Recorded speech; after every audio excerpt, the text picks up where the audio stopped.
Are you seeing Russian forces move away from Kiev and Chernihiv presently? Well, first of all, it's a big pleasure and honor to be with you now and to do this interview. Thank you for the opportunity. Answering your question, I must say that we do not see a significant withdrawal of Russian forces. Moreover, the last 20 hours since the end of the talks in Istanbul, they were marked with some heavy fighting in different directions. And this is the problem.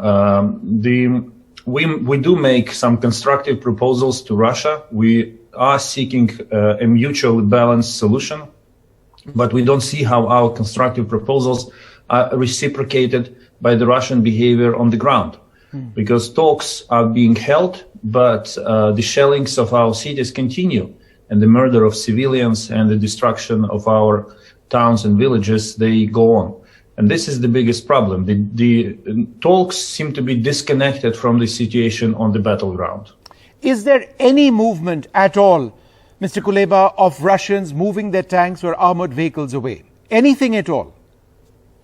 There was, we registered some minor withdrawal from northern districts of Ukraine last night. As of now, I'm not aware of any new withdrawals which are undertaken by the Russian army in Ukraine. They still control some substantial parts, of our territories in the south and in the east. And as I said, heavy fighting continues, and some of our cities, even in western Ukraine, continue to be hit with Russian long-range missiles.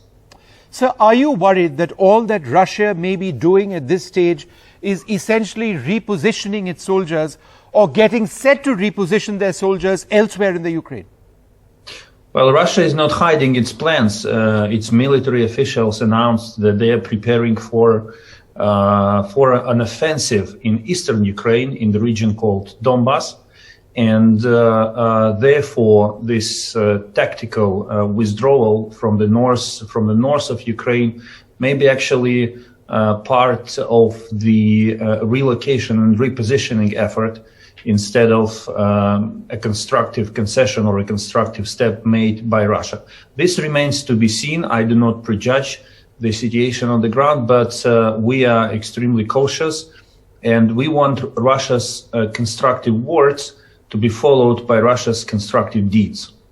Is there a worry that the war itself may shift almost entirely to the Donbass, where Russia may actually try to encircle Ukrainian forces because you're very heavily deployed in that region? Is that the real concern? Well, the initial plan of the Russian army in Ukraine was built on the assumption that the war would be over in just a couple of days. Now we are in the second month of fighting, and now Russia has another ambition plan to encircle our forces in Donbas, to crush them, to destroy them. But the initial plan turned to be wrong, and we are working hard to make this plan wrong as well. I want to make it clear so that everyone understands the context. Ukraine is defending itself against a country that committed an aggression. The Russian tanks moved into the territory of Ukraine, not the other way around. And anyone who tries to find an excuse for the Russian military invasion simply, disconnects himself from reality or tries to play in the hands of Russia and its narrative. So yes, we are fiercely fighting, it's true, but we are doing it because it's our motherland. It's our land, our people, and we do not trade with our people, with our territories, and with our sovereignty. So I hope that the Indian people and Indian government will support Ukraine in this effort, because this is a fair war.